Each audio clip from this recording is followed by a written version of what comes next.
Hey everyone, this is the Nomiki Show. I am Nomiki Konst.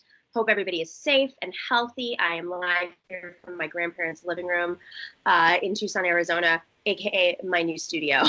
And little by little, this will be it'll actually turn into a studio, and you'll be surprised. You'll think I'm in Brooklyn. We are all, for the most part, self-quarantined and not working our normal hours or in the normal ways. So I'm just really grateful for you tuning in. And if you're not subscribing already, please subscribe on YouTube. And if you're not a patron, or if you are and you can dig a little deeper in your pockets to help us build a studio and produce more content, please go to patreon.com/The Nomiki Show, because even though it's not as expensive as it used to be, I still got to build some sort of set. We are a new show. But on the bright side, I'm going to be producing more content because I don't have anything to do.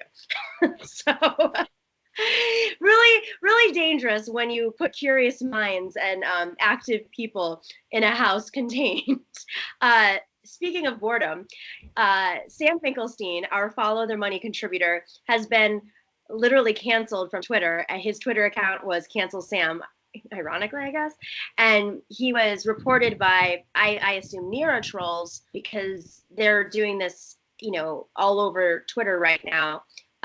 So you may not have seen him on Twitter in the last week, but he's alive. And we decided to show you his face and the pain that he's feeling right now, being self-quarantined and not able to tweet. Sam, thank you so much for joining us. Thank you. I appreciate all of the concern that I've seen online. Work harder, though, because it hasn't worked yet. And if I could just offer people a word of advice, be very careful what you say online that includes words like election, vote, primary, anything like that, because I know for sure that there are, bad faith actors who are just searching and reporting en masse any people on the left who are even offering good faith advice saying, I don't know, use hand sanitizer when you go and vote on Tuesday or something. Extremely innocuous. It doesn't matter. And it's also a pretty safe bet that Twitter is either running at very low staff or no staff right now. So there's nobody reviewing any of these things. And people are taking advantage of that. So just for those who may not be aware, what was the tweet that you made? And like, at what moment? Because we did have a little bit of a text exchange about this, if we can pull back the curtain a bit. What was the tweet that you made? Well, we don't know for sure that this is why I got banned. It's a safe assumption, and it was a tweet that merely said that if you have family members in Florida who are older, you should tell them that they're at a high risk of contracting the coronavirus if they go to polling places, because they are.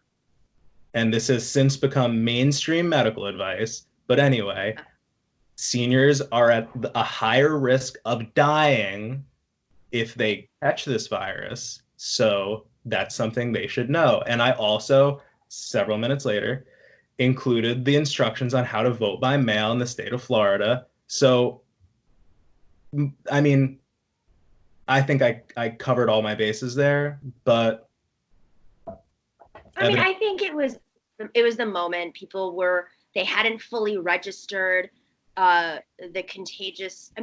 What we've seen through polling, ironically, is that the older the voter and the more conservative the voter, the less informed they are about the coronavirus, which is crazy to me because I have CNN on all day, and like, older people watch CNN, and they've been very clear.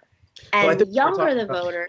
When we're talking about older conservatives, I'm assuming that that's the Fox crowd that we're talking about. I don't think when we're talking about conservative Democrats, that's probably a different story. We're seeing it with like Biden surrogates who clearly didn't get the memo, who are out there. These aren't people on the campaign trail. These are people who are surrogates, who are on Twitter just saying things that are extremely dangerous, like don't tell people not to vote. We fought our ancestors fought for us to vote. And it's like, yes, we understand that, but we're talking about postponing the elections or canceling them. And that does not always work well for grassroots candidates. I hope everybody understands that. The people on the left who are urging to postpone these races, oftentimes, like in the case of Georgia, the presidential primary got moved to the congressional primary, right? That primary date, state primary date. And so now grassroots candidates have a bigger universe to target. And if Joe Biden in particular becomes the nominee, more voters are going to be lining up for the Joe Biden ticket. So there's going to be mailers out there saying like, vote Joe Biden, vote blah, blah, blah, vote blah, blah, blah. And it's like establishment slate. So, these are things to keep in mind. Like if that was our agenda, we probably wouldn't be saying postpone the elections because they get more expensive and you have to raise more money and people are suddenly going to be concerned about their pocketbooks. So, but that's not why we're here to talk about this. I'm just glad you're safe and you're healthy, and we miss your voice on Twitter. I, have no problem if you want me to tweet out some things. I will screen them. Like I tried to with that tweet with you. The older, wiser Nomiki, who has almost been canceled a couple times. All right, so we had a debate between Joe Biden and Bernie Sanders, and the conversation around super PACs popped up. And I love a good follow the money segment where we talk about the money that flows in these like nebulous sort of organizations. And I say that because they're ever changing. Like some of them are the same actors. They move money from one another. So I thought it would be really important if we explain to folks how many super PACs Joe Biden has, which super PACs they are, who's funding them, what we know and what we don't know, and and more importantly, tell your parents and your grandparents. Tell them about Joe Biden's money laundering schemes. So Sam, let's talk about some of these super PACs. What are the super PACs that you know about as of right now? So the most well-known, only officially pro-Biden super PAC is Unite the Country, which, I mean, who doesn't want to unite the country? We all want to unite the country. And then all of these super PACs always have very names that are very hard to disagree with. Especially right now. Mm-hmm. And behind Unite the Country is just a laundry list of mostly Wall Street.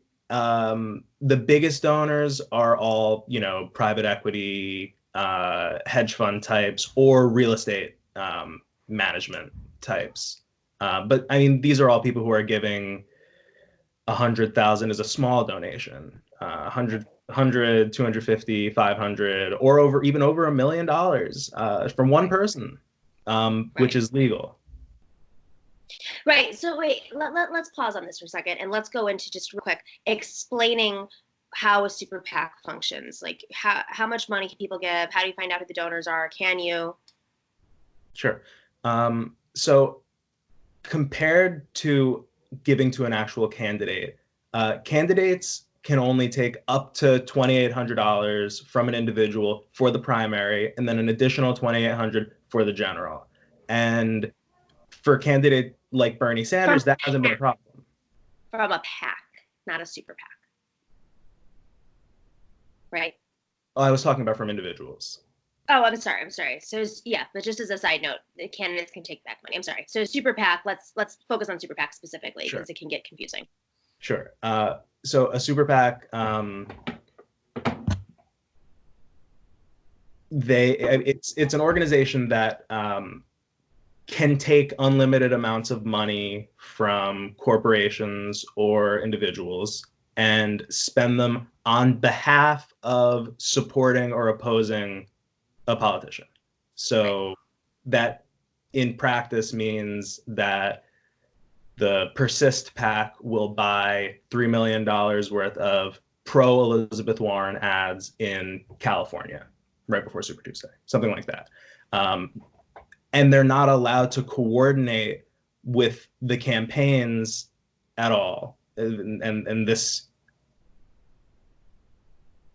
is kind of stupid, and it's a firewall that doesn't really mean anything in actuality, but it's supposed to the entities are supposed to be separate. That's the idea. These are not coordinating at all. Right. So it's not the same staff. If campaigns have gotten in trouble for coordinating with super PACs in the past, when we had an FEC that was fully functional.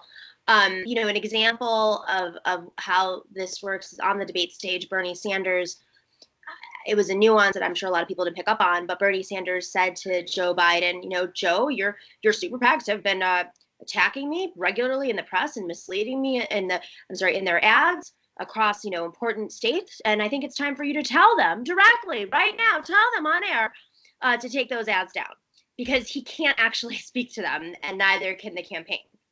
So on air, it's like an open, safe space where he could direct them, stop with the negative ads against Bernie. Yeah. And we saw, when the Buttigieg campaign still existed, we saw that Vote Vets was their main super PAC, and they got in trouble. They actually got sued because one of their campaign staffers tweeted out something, not a DM, it was a public tweet, but this is kind of how these things work in reality, where he basically said something along the lines of, somebody should buy ads in the state of Nevada, or someone, that, it wasn't targeted at anyone. He didn't say at Vote Vets, but it was towing the line a little bit too close, and somebody called them out for it legally. But like you said, the FEC doesn't really do anything, so probably not going to come from that. So a super PAC can take money from pretty much anywhere except for a foreign government. So it's unlimited acceptance of money, and the reason why they're so Citizens United is their ability to purchase ads, because ad buys are expensive, and if a campaign doesn't want to buy ads, they're limited to their campaign the gifts that they can receive. So a PAC, for instance, a regular PAC can only give $5,000 in a primary and a general to a congressional candidate, for instance. So it's $2,500 for the primary, $2,500 for the general. Well, you'd have to receive a lot of that money, including individual limitations, to be able to purchase a couple of ads on TV. But if you have a super PAC supporting you, they can do it on their own, sort of mimic your message, or be cover and do your negative messaging. And so you could say, I haven't done any negative ads. So let's talk about the other super PACs that are not officially Joe Biden super PACs, but are definitely endorsing him and putting pro Joe Biden messaging out there, or negative messaging against others. Yeah, so the one that people might be familiar with most recently is the Democratic Majority for Israel. And the Democratic Majority for Israel came to the news when they bought a bunch of really, really bad negative ads against Bernie Sanders in the run-up to the Iowa caucuses. And this is where it gets a little murky when someone like Joe Biden says, I don't take money from oil companies. I don't take money from, fossil fuel executives. And that's technically true in that he is not personally taking their money for his campaign, but the biggest donor to Democratic Majority for Israel is a woman named Stacey Schusterman, who is herself on the board of an oil company.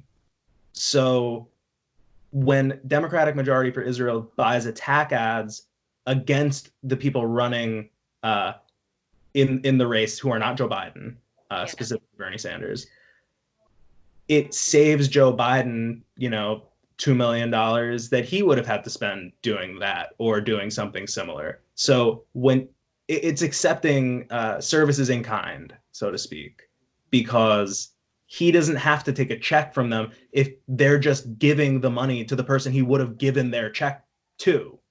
Right. In this case, an ad company. Right. And it's interesting because, like, even the campaigns will say, I'm not doing negative ads. Actually, and then they they use their super PACs to do so. The only official pro-Biden super PAC, Unite the Country, said we won't be attacking other Democrats, but the other super PAC that's supporting him, they're going to do that. Right. So it just shows how empty and meaningless a lot of these fundraising or spending pledges can be when you have all of these amorphous organizations that, oh, well, we won't do the negative ads, but, the person sitting in the office down the hall will do them. And it's a legally separate organization. So I want to get to that, their interaction in a second, but are there any other super PACs that we should be aware of? There's the American Bridge to the 21st Century, which I'm sure you're familiar with, Nomiki. This is David Brock's super PAC, and I thought he had a heart attack and he had a change of heart and mind. I know we're concerned. We were all very concerned, but he's back. And they recently, they formally endorsed Joe Biden. They're going to be, doing plenty of spending on his behalf. And this was, the pro Clinton super PAC that we know from its Correct the Record effort in 2016. These are the people who, when Bernie talks about billionaires buying elections, these are the people who, this is how that works in reality, like how that actually becomes a thing. And, it's just a handful of people who call their very wealthy friends to give 6-7 figure checks, and including Michael Bloomberg, who has given to this organization in particular in the past. And it's one big club and you're not in it. Sure. But to be fair, I think David Brock did say he was going to stay out of the primary. So if they're upping their ante, it seems like it's really for the general election. I'm not giving him cover, but I want to let the record reflect that in 2016, this time he had hundreds and hundreds of online trolls and bots and like ringleaders that suddenly became famous because they were highlighted by well-known, cable news hosts that have Saturday morning shows on MSNBC, and then like New York. Particular. Nobody in particular, but there was an ecosystem, and he was a big that Brock group was a big part of it. And I think I've said this before that in 2016, I think it was March or April. I mean, really 4 years ago at this point, I received an email because I was still on a list, a Democratic list. This was before they realized I'm not their friends. And they released it to their list, their like insider cable news influencer list, because I was going on TV a lot. And it said, we have just, put $1 million into our online narrative push against the Republican Party and anybody who's a challenge to our narrative. It was like some sort of language like that, where it wasn't straight up Bernie Sanders, but it was like anybody who challenges like the Democratic Party's like values. Attacking Democrats. Yeah, something like that. And then I sent it to my friend at the Daily Beast, and he published the article about the $1 million trolls. So that was the beginning of that. And we see the remnants. I think there's still, I don't know if there are folks that are literally on staff being paid to do this, but there are people who are invested in it. And, they've canceled you. So for now. They still, for now. Yeah, not forever. Okay, so there's also Latino Victory Fund, which did a mailer. And I think we should do an entirely other segment on the Latino Victory Fund, because the board chair is Lin-Manuel Miranda's father, who is a huge New York City-based political consultant who represented the Independent Democratic Conference in New York that was holding up the legislature from being fully Democratic. He's also from Puerto Rico and helped facilitate,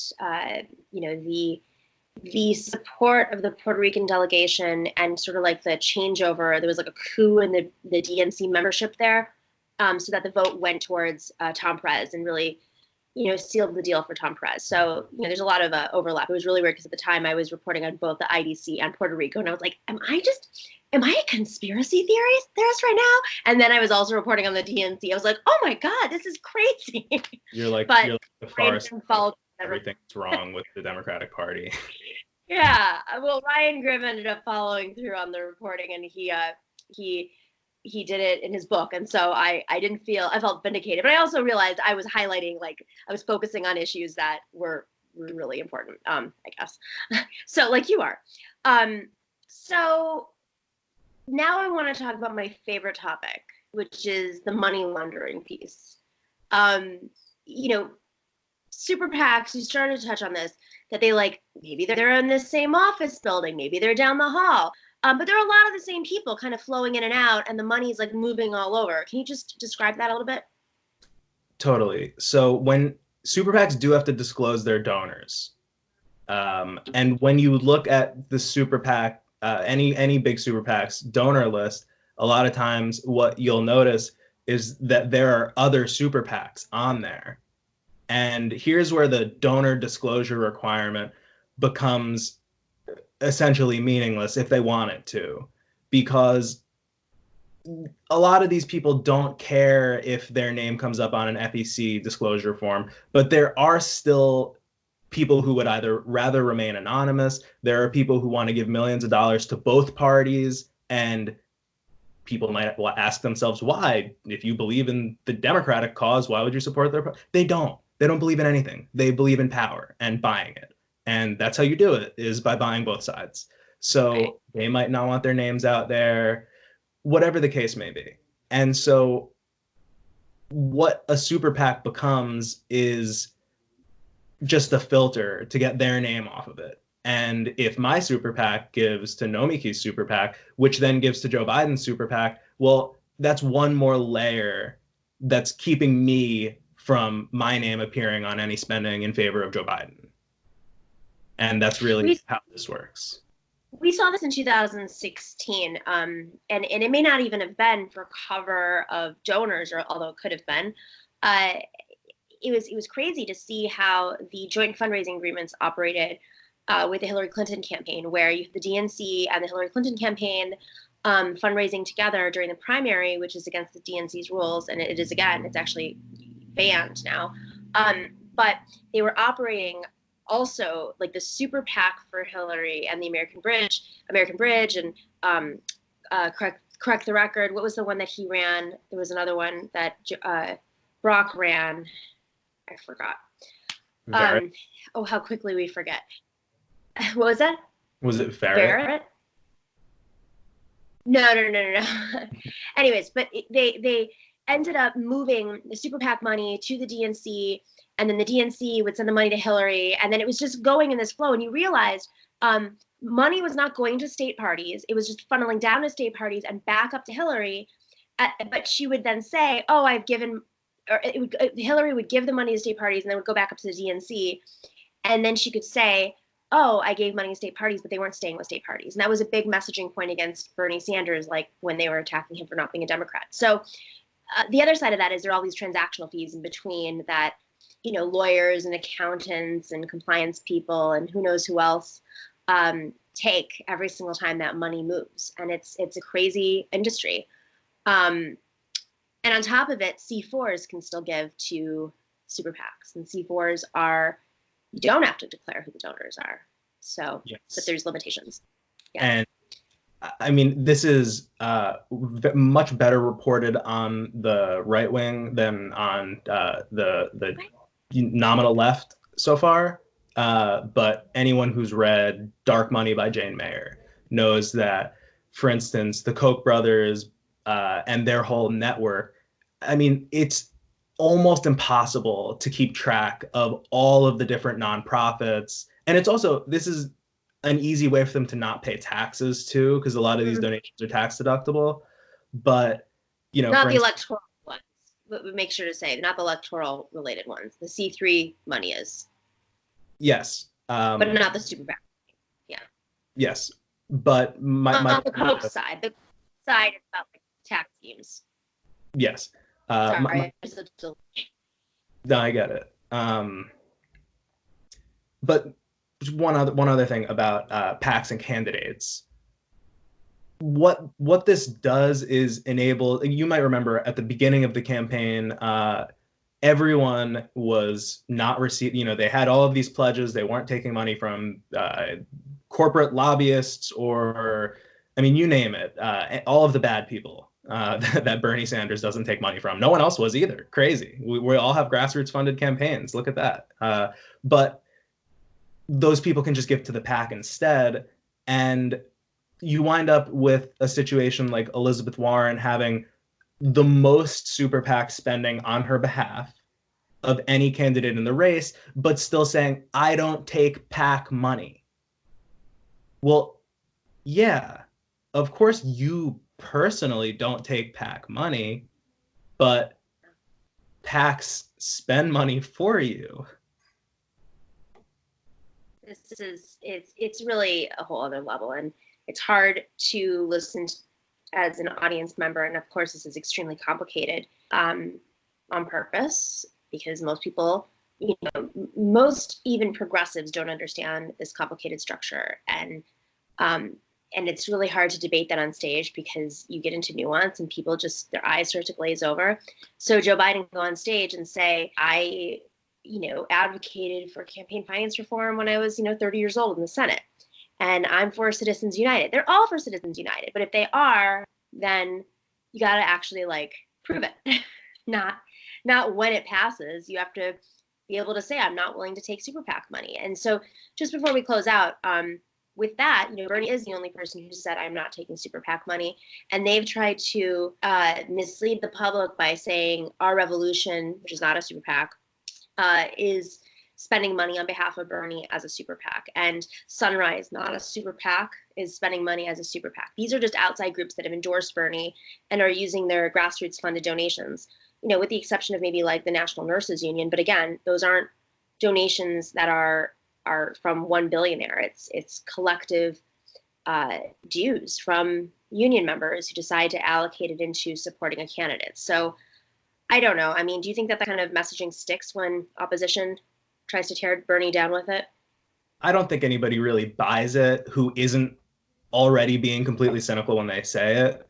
But there is something really pernicious and dangerous about equating an organization like the Sunrise Movement, that's a youth, completely grassroots movement trying to address the climate crisis, with let's say they were spending money on behalf of Bernie Sanders specifically. That would still be completely different than something like Elizabeth Warren's super PAC that popped up completely out of nowhere. We still don't know who gave them money, but it could have been completely funded by two people. There's no super PACs are not grassroots organizations. They're AstroTurf organizations. They might try and give the appearance, but usually they don't even try to look like they have any kind of grassroots organizing behind them. They're purely vehicles to spend money on behalf of the very wealthy. So obviously, even the National Nurses Union, we start talking about what an organization's tax status is and whatever, but the difference is clear here. This is a nurses union. Mm-hmm. It's not American Bridge for the 21st century. What is that? Who are these people? Nobody knows. It's like when someone says Jeff Bezos came to buy campaign and an Amazon employee who's making $15 an hour gave to the campaign. They are the same legal entity as human beings, but they are not functioning and representative of the state interests. Yes, exactly. I think a great way to end this is to use that language of AstroTurf, because I've thought that from the beginning that Joe Biden has effectively AstroTurfed his campaign. He has not campaigned to win these votes, and I know this is pretty much the end of the race, but for our generation, you and I talk a lot about messaging offline, and I really believe that we have to start messaging to older voters, because this really was about the over 50 crowd. Collectively, it was all of the Democratic voters under the age of 50, 70% of collectively of those under 50 supported Bernie Sanders. And we have a real generational crisis on our hands. And those votes don't translate, not just that generation, but Joe Biden's support doesn't translate into the general election, because this was a controlled primary. The rules of the game were set by Joe Biden's allies. And that does not translate for a state and federally overseen electoral process in the general election. So message-wise, I mean, you're younger than me. What messaging do you think will click with your parents and your grandparents, so that in the future, they understand that the progressive ticket is the ticket that serves their best interests? Well, so you say this is about the end of the race. I would agree with that. And what that means is a whole lot of Bernie Sanders supporters, the people who gave him $50 million in the month of February, are going to be putting their wallets back in their pockets. Hmm. And they're not going to be giving money to Joe Biden, which means that Joe Biden has to get his money somewhere. And now, we're finding out where that somewhere is. And it means he's going to be beholden to a whole lot of people because Donald Trump's going to take his money from anywhere. And Joe Biden is going to need to match that spending. So would you rather have a candidate who's beholden? All of them are beholden to their donors. Right. We are Bernie Sanders donors. Joe Biden's donors are people with radically different interests than ours. Yeah. And now that we're, approaching what's going to become the general election, Joe Biden is going to be dependent on a lot of interests that don't have your best interest in mind. And with that being said, I'll add one more little piece of information.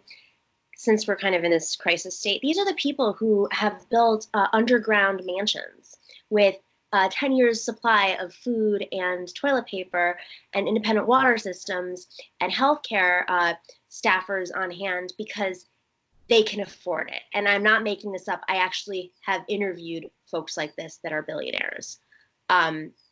It's like a very strange subculture of the billionaire community that is also invested in Donald Trump and Joe Biden. So they'll be fine no matter what happens to you. That's right. That's the point. That's what I'm trying to make. All right, Sam, you're amazing. Stay healthy, and hopefully we can move back soon because we're gonna have all this time to analyze FEC filings and see who's funding this thing. We will. All right, freeze, Sam.